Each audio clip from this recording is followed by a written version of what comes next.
Eh bien, salut tout le monde, on se retrouve pour une nouvelle vidéo. Je traite d'horreur. Oups. Bon, pas assez vite.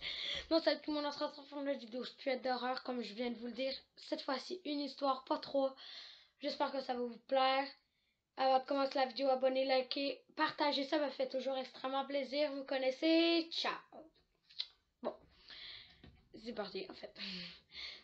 Première histoire, c'est celle de Maeva.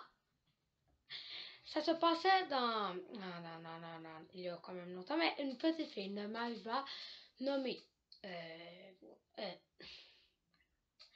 Maeva, à l'âge de 11 ans.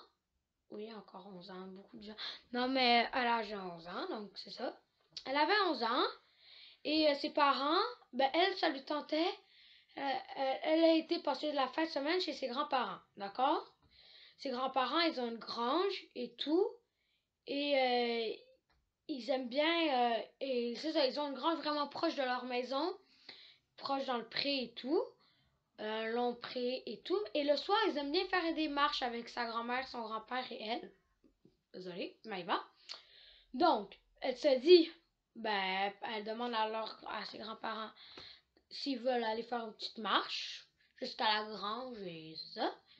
Ils marchent, et là, ils arrivent devant la grange et Maëva, elle a comme un mauvais pressentiment. Mais tu sais, le pressentiment que tu détestes que quelqu'un te regarde.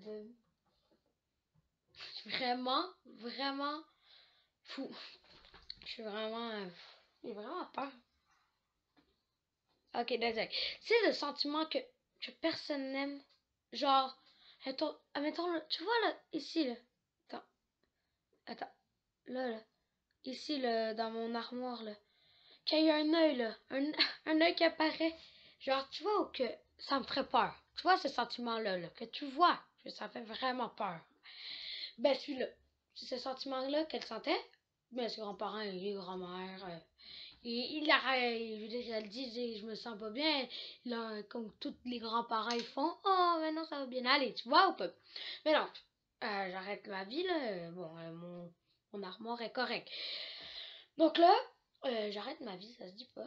J'arrête de raconter ma vie. Donc là, Maëva, ils vont bien évidemment voir, parce que Maëva, ça le tente, même si c'est normal, il allait voir, c'est quand ça fait longtemps que tu vas pas chez tes grands-parents, tu vas comme ça aller voir.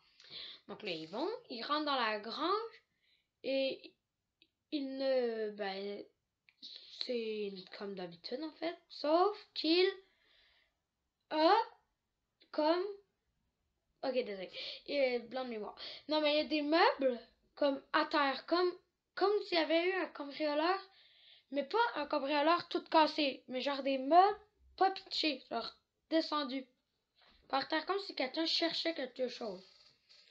Donc, je trouve ça un peu bizarre. Ah ben, je veux dire, il appelle la police. Je veux dire, tu vois qu'il y a des meubles par terre chez toi et tout, t'appelles la police. Genre, c'est comme si tu venais de te faire cambrioler. Tu comprends ou pas? Mais donc c'est ça. Mais et en fait, le grand-père, sa femme, donc la grand-mère et Maïva ne le sait pas. Personne ne le sait à part lui, mais lui a un petit coffre-fort comme dans le garage, mais personne ne le sait. Donc dans la grange, que personne, mais genre avec une valeur d'environ, comment on dit ça? 100 000 $. Comment on dit ça comme ça? Oui. Donc, mais il se dit, sur le coup, il n'y pense pas, il stresse et tout, mais après, il commence la nuit, il se dit, j'en parle ou pas? Personne ne le sait, mais... je sais pas, j'ai trouvé ça de la corde. Mais donc, donc là, il se dit, est-ce que j'en parle? Ça me tente pas que non plus que ça sorte aux nouvelles et tout. Mais donc là, et bien évidemment, les polices partent et tout, ils font l'enquête, mais lui, il va voir sous la terre, donc où il avait mis son coffre-fort. Il fait le code, il regarde, il fait le code, il regarde, il n'y a plus rien. C'est 100 000 $, mais il peut pas en parler. Il peut pas en parler à la police et tout parce que, je sais pas, tu vois quelqu'un qui cache 100 000 $ à la police, genre qu'il cache du monde entier, Je sais pas pour vous. C'est un peu... Moi, je veux l'appeler, je me dis... Mais pourquoi il cache 100 000 quelque part? Mais, en même temps, ça va. La police a retrouvé le coffre-fort dans un canal, enfoui. Oui, enfoui. Puis ben là, évidemment, on n'a pas retrouvé le voleur, sauf qu'on a retrouvé une cagoule par terre. Et on a retrouvé les 100 000 étaient dans le coffre, mais on a retrouvé un colis qui appartenait à sa femme, mais qui était dans la maison à cette heure-là. Donc comme s'il était en ce moment, quand ils ont été voir, il était là. Mais qui était chez eux, mais qui avait pris le colis, en tout cas, puisqu'il était revenu sur la scène de crime. En tout cas, j'espère que vous avez aimé l'histoire. À une prochaine vidéo. Ciao!